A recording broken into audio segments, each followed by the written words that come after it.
타산지석 가이공옥, 쓸모없는 돌이라도 옥이 될 수 있다는 이야기인데요. 파티룸도 다른 업종에서 쓸모없는 부동산일 수 있지만 파티룸한테는 옥 같은 죄송합니다. 너무 욕 같아서 옥 같은 존재가 될 수 있습니다. 안녕하세요. 올 어바웃 파티룸의 파티베이터입니다. 이번 시간은 저번 시간에 이어서 부동산 잘 고르는 방법 실내편에 대해서 이야기를 할 예정이고요. 부동산 입지 조건하고 매칭을 골랐다면 이제 실내에 어떤 것들이 있는지 자세히 살펴봐야 합니다. 왜냐하면 파티룸은 실내가 정말 중요해요. 그래서 세 가지를 살펴보셔야 되는데, 우선 첫 번째는 소음, 그리고 두 번째는 화장실, 세 번째는 도시가스입니다. 첫 번째로 가장 중요한 거는 소음이에요. 왜냐? 파티룸은 주로 이제 두 가지로 운영이 됩니다. 첫 번째는 데이 패키지, 두 번째는 온라인 패키지. 온라인 패키지는 주로 저녁 7시, 8시부터 다음날 아침 10시에서 11시까지 운영이 돼요. 이 말이 무슨 뜻이냐면은 사람들이 온라인 패키지를 예약을 하면은 밤새 술을 마시고 3시, 4시에 주무시는 분들도 있겠지만 날이 새면서까지 술을 마시는 분들이 많습니다. 그러면 어떤 일이 발생을 하죠? 네, 소음이 엄청 많이 발생을 해요. 그래서 위아래에 어떤 사람이 주거용으로 머무르고 있다. 그러면 거기는 과감히 포기하셔야 돼요. 왜냐? 처음에는 연락이 올 거예요. 이렇게 너무 시끄럽습니다. 조금 주의해 주세요. 이게 한두 번은 그냥 죄송합니다 하고 넘어갈 수 있지만, 이게 5번, 10번, 20번 정도 진행이 되잖아요. 그러면은 아랫집하고 윗집하고 이거는 싸울 수밖에 없어요. 그렇다고 제가 파티룸을 그만둘 수는 없잖아요. 물론 너무 이기적인 생각이지만 이렇게 잘못된 선택을 하게 되면은 나중에 엄청 고생을 하게 됩니다. 스트레스 엄청 많이 받게 돼요.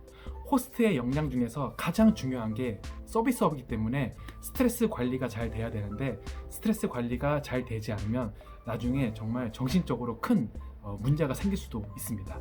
그렇기 때문에 무조건 소음에 대해서는 보수적으로 잡으신 다음에 계약을 하실 때 꼭 꼼꼼히 살펴보셔야 돼요.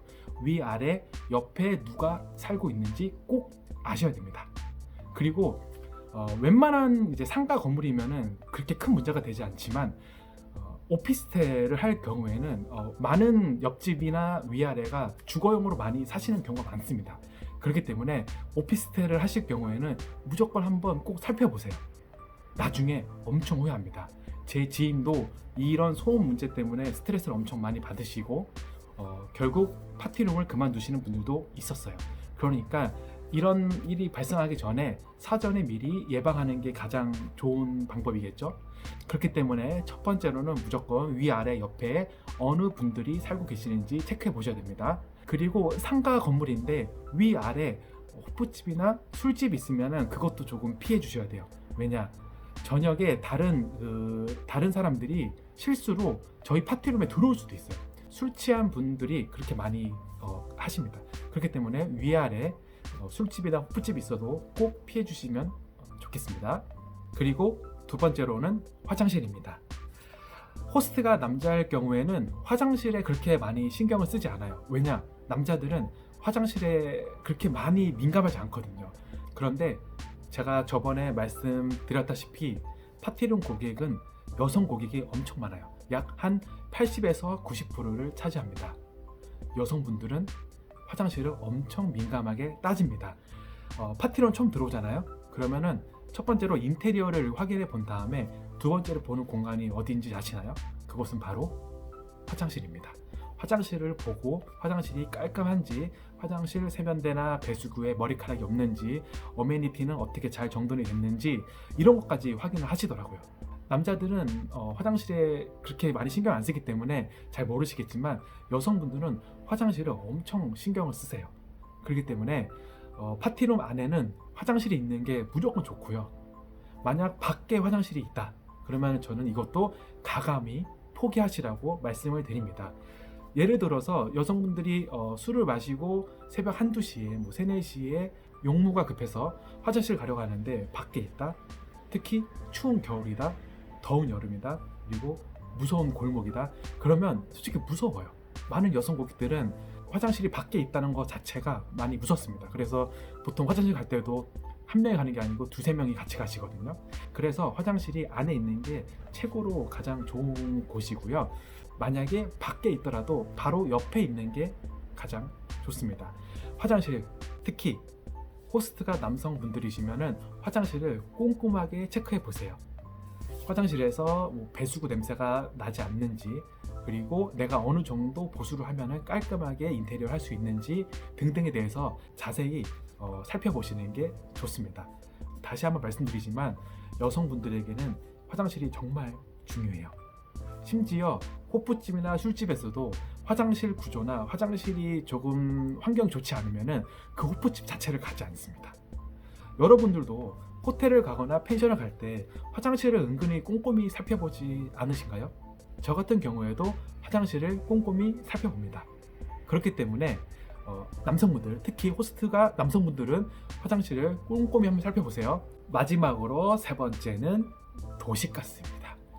파티룸, 도시가스, 바닥 난방, 온수 정말 중요합니다. 파티룸은 주로 온라인 패키지로 많이 이제 운영이 되는데 파티룸은 다른 음식점하고 카페하고 다른 점이 있어요.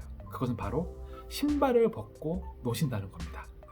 카페나 음식점은 대형 오픈기가 있으면 충분히 겨울에 감당할 수 있습니다. 왜냐? 신발을 신고 있고 옷도 두툼하게 입고 있으니까요. 그런데 파티룸은 우선 신발을 벗고 놀기 때문에 바닥이 차갑거나 공기가 차가우면 온몸이 추워요.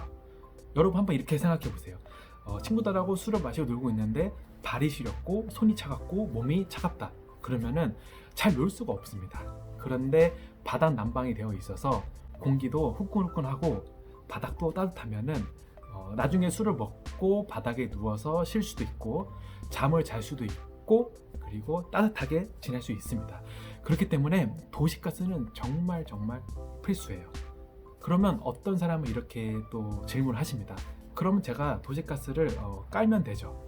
도시가스 비용 만만치 않습니다. 보일러 비용만 약 한 50에서 60만 원 정도 하고요. 시공 비용은 업체마다 천차만별이기 때문에 평당 약 한 15에서 20만 원 정도 들 수 있어요. 만약에 20평이다 그러면은 300에서 400만 원, 500만 원까지 들 수도 있어요. 저는 이런 돈은 처음에 절대 투자를 하지 말아야 된다고 생각을 해요. 왜냐? 혹시 모를 실패를 감당하기 위해서입니다. 그렇기 때문에 도시가스가 있는 곳을 찾으신 다음에 계약을 하시면 됩니다. 의외로 도시가스가 깔린 곳이 많아요. 그러려면 어떻게 해야 되죠? 네, 답은 단 하나예요. 발품을 많이 파셔야 되고 운이 좋으면 그 안에서 좋은 부동산을 얻을 수 있습니다. 전제 조건 제가 저번에 말씀드렸죠? 무조건 발품을 많이 파셔야 됩니다. 이거는 어쩔 수 없는 부분입니다. 그리고 도시가스가 없으면 온수가 나오지 않습니다.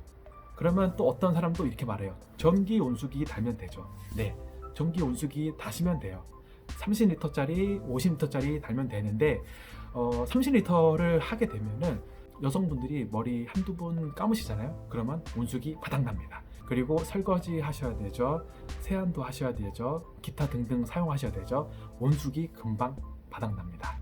그래서 저는 온수기는 비추를 좀 하고 있고요. 그래서 애초에 도시가스가 깔린 부동산을 찾으시면은 이런 문제가 발생하지 않습니다. 그렇기 때문에 꼭 도시가스가 깔려있는 부동산을 구하시기를 저는 권해드립니다. 이렇게 세 가지가 완벽하게 설비가 되어 있더라도 자기 스스로 한번 이렇게 한번 생각해 보세요. 그래, 5군데, 10군데는 한번 더 돌아보자. 혹시 모르지 않나? 운이 좋아서 더 좋은 곳을 발견할 수 있을지? 너무 마음에 든다고 해서 그날 당장 계약하지 마세요. 파티룸을 운영하고 있는 어떤 사람을 모셔다가 같이 한번 살펴보세요. 물론 이러면은 중개업자가 저희를 진상이라고 합니다. 그래도 어쩔 수 없지 않습니까? 좋은 부동산 얻어서 매출을 올리고 예약률을 올리면은 위험 부담을 그만큼 줄 수 있기 때문에 한 번 더 고심해 보시고 심사숙고하시고 파티룸을 운영하시는 분들과 함께 마지막으로 점검차 가시면은 베스트일 것 같아요. 부동산 고르는 것이 의외로 쉽지가 않아요. 정말 인내의 시간이 필요합니다. 인테리어는 마음에 안 들면 바꿀 수 있어요. 하지만 부동산은 2년 동안 묶여 있습니다. 그렇기 때문에 부동산 고를 때는 보수적인 관점에서 자세히 꼼꼼히 꼭 한번 살펴보세요. 이 세 가지 꼭 잊지 마세요. 소음, 화장실, 도시가스. 이 점은 정말 꼭 명심하셔야 됩니다. 이렇게 해서 부동산 총 3부작을 말씀드렸는데요. 너무 어렵죠? 그래도 좋은 부동산을 얻기 위해서 이 정도 노력은 해주셔야 돼요. 그리고 이렇게 몸에 익으시다 보면은 나중에 2호점, 3호점을 차리실 때도 금방금방 좋은 부동산을 구하실 수 있습니다. 이것이 좋은 경험이 될 수 있어요. 그렇기 때문에 특히 초보 사장님들은 부동산 고르실 때 좋은 경험 하신다, 좋은 공부 하신다고 생각하시고 꼼꼼히 살펴보시길 바라겠습니다. 이번 영상이 마음에 드셨다면 구독과 좋아요 꼭 한번 눌러주시고 앞으로도 좋은 영상을 찍기 위해서 매우 노력하는 파티베이터가 되겠습니다. 긴 영상 시청해 주셔서 감사합니다.